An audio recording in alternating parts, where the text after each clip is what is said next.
Қайырлы күн мен көрермендерім, біз бүгін мамардика экзотикалық өсімдіктен салат әзірлейміз. Біздің папамыз бақта осындай мамардика өсімдігін өсірген. Бұл өсімдікті кейбір жерде жабайы қауын дейді, ащы қияр дейді, императорлар тамағы деп атайды бұны. Енді осы мамардикадан салат жасаймыз. Мен мамардиканы жуып алдым. Енді осының екі шетін кесіп, орталарындағы дәндерін алып тастаймыз. Осы мамардиканың өзінің 40 түрлі түр болады екен. Көп жылдығы, бір жылдығы дегендей. Міне біз ортасындағы осындай дәндерін алып тастап жатыр, тазалап. Осы дәндерін бәрін тазалап аламыз да. Мамардиканың дәндерінің өзі бірнеше ауруға ем болар. Және витаминге тола болар. Мысалы, витамин А, витамин С, витамин 12, углевод, кальций, натрий, калий, углевод, белок, осының бәрі осы мамардика өсімдігінен алуға болады. Бұл өте пайдалы өсімдік. Бұның сарысындағы осындай дәндерін алып жеуге болады. Дәмі қауынға ұқсайды. Және оның ащы болады сырты сарысының. Ол ұш пісіп кеткен, оны тастаймыз, тек дәнін алып қаламыз. Ал жасылын оны қазір салатқа қуырамыз. Мамардика өсімдігі иммунитетті көтереді және көз көру қабілетін жақсартады екен.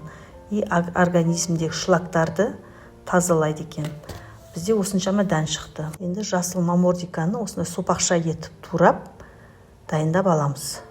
Ол мамардика өсімдігі қатты шілденің ыстығын ұнатпайды екен. Осы шілде шыққаннан кейін біздің мамардикаларымыз қаптап шықты. Келесіде банкіге жабатын кезде тағы да видеоға түсіретін боламын. Мамардиканың дәмі құрмаға келеді, қауынға келеді май, сондай бір дәм баклажанға да ұқсайды. Біз мамардиканы осылай турап алдым. Енді ыдысқа салып, осылай аздап тұз себеміз да.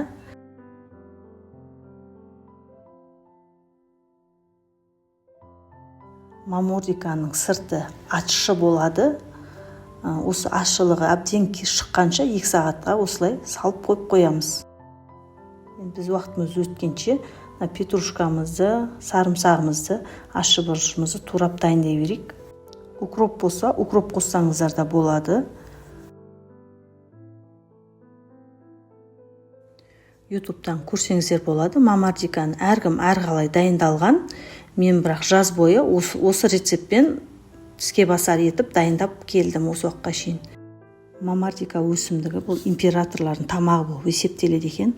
Және бұл өте рак ауруларына, қант диабетіне өте пайдасы зор екен. Бұдан бірнеше дәрумендер әзірлеуге болады екен.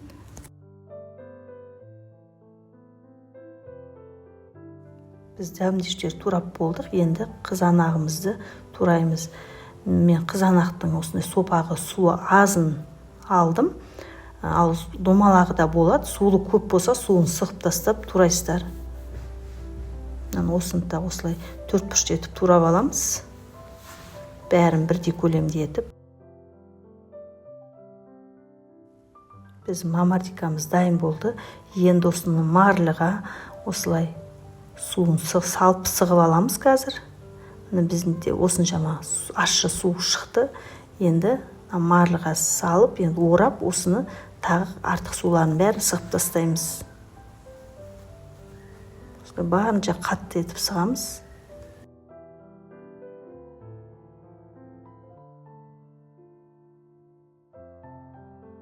Мен тапама май құйып қыздырып қойдым. Енді мамардикамызды салып қорып аламыз. Орташа отта болсын. Осылай араластырып тұрып қуырамыз.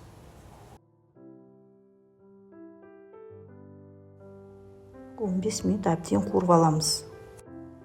Енді 15 минуттан кейін қызанағымызды салып, 10 минут тағы да қуырамыз.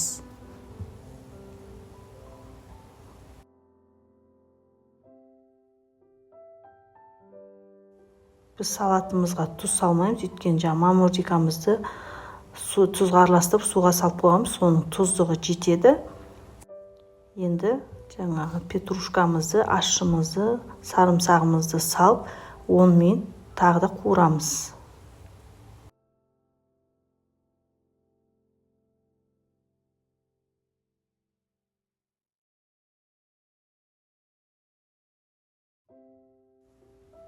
Біздің салатымыз қуырылып болды. Енді соусымызды құямыз. Мен соусты көзбен өлшеп құя саламын. Сіздер де солай қажеттеріңізше құясыздар. Мен және қара бұрыш салып жібердім. Енді өздеріңіздің қалауларыңызша оны салсаңыздар да болады, салмасаңыздар да болады.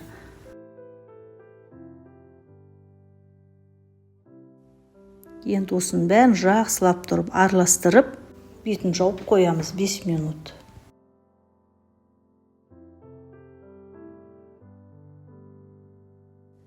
Енді осы күнжітті араластырып қоямыз. Қалауларыңызша, мен өзім күнжіт қосып істегенді ұнатам. Дәмі бір әдемі болады. Енді осыны жақсылап тұрып араластырамыз. Сонымен біздің салатымыз дайын. Салаттың иісі мұрынды жарып баратыр, және де бұның иісінің өзі лечо салаттың дәміне ұқсап тұр. Мамордика таба алатын болсаңыздар, осындай салат міндетті түрде жасап көріңіздер.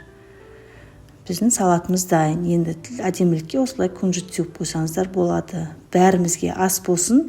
Сіздерге салат ұнаса, комментарий жазып, лайк басып кетіңіздер.